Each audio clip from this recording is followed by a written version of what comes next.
You can buy a clock, but you can never get more time. We all have the same 24 hours in a day, but often we lay in bed wondering, what in the world did I do with my day? Where did the time go? Do you ever feel that way?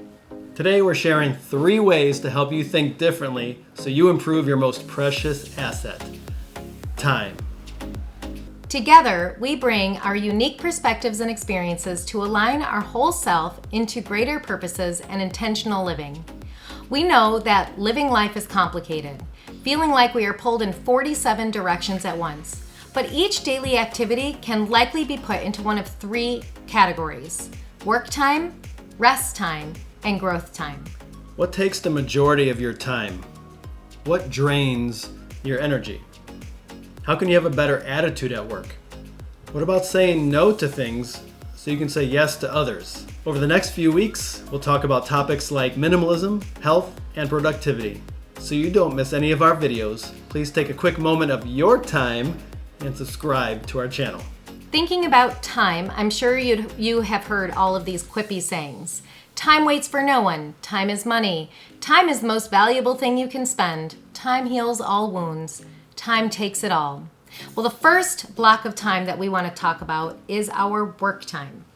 When we are clocked in, our time belongs to our boss and our customers, not to us, right? Well, sometimes you are in a job that you loathe, or maybe you're just there collecting a paycheck, or maybe you love your job. Whatever your situation, no matter what position or title you hold, our perspective is this: whatever you do, work at it with all of your heart as if working for God and not for humans.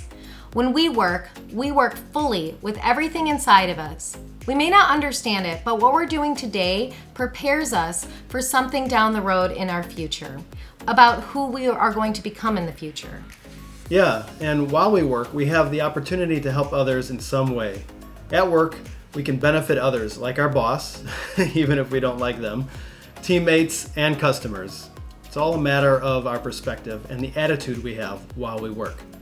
By the way, taking care of your home, doing laundry, and maybe even preparing meals falls into this category too. Because work can so easily spill into the rest of our hours of our day, it is important to have a clock out time. That clocking out leads to our rest time. Yeah, and for me, admittedly, this is my hardest area. I have notifications turned off for my emails and social media apps and any other app that just annoys or distracts me, and there's a lot of them.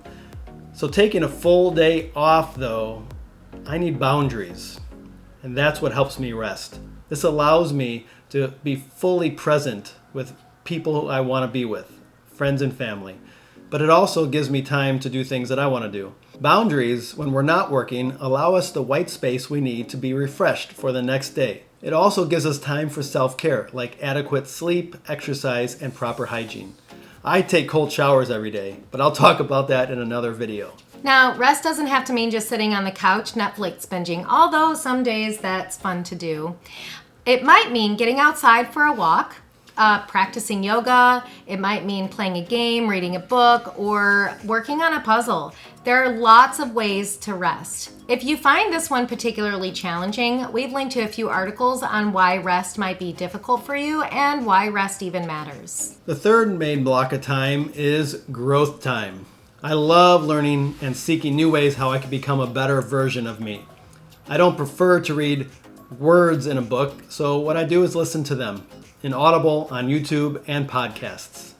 Growth time might also include actually reading words in books like I like to do.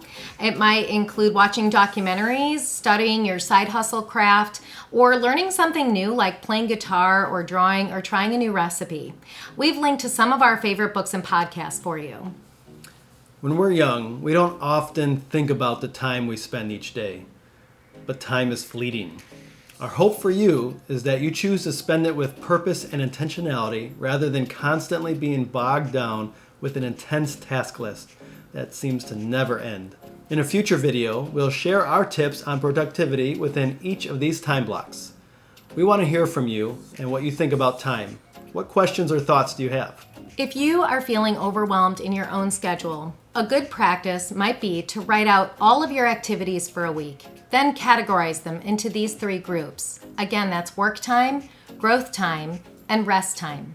It helps us to understand when we take something really big like our schedules and break it down into smaller pieces. We hope these tips have helped you, and we love having you here. See you next time. What did I even do with my day? See, it's cutting off the top of my head. When I move or lean forward. Don't move or lean forward. Well, we want to be... You only make you feel like you could never leave. Do the same, we can't go back. This is all we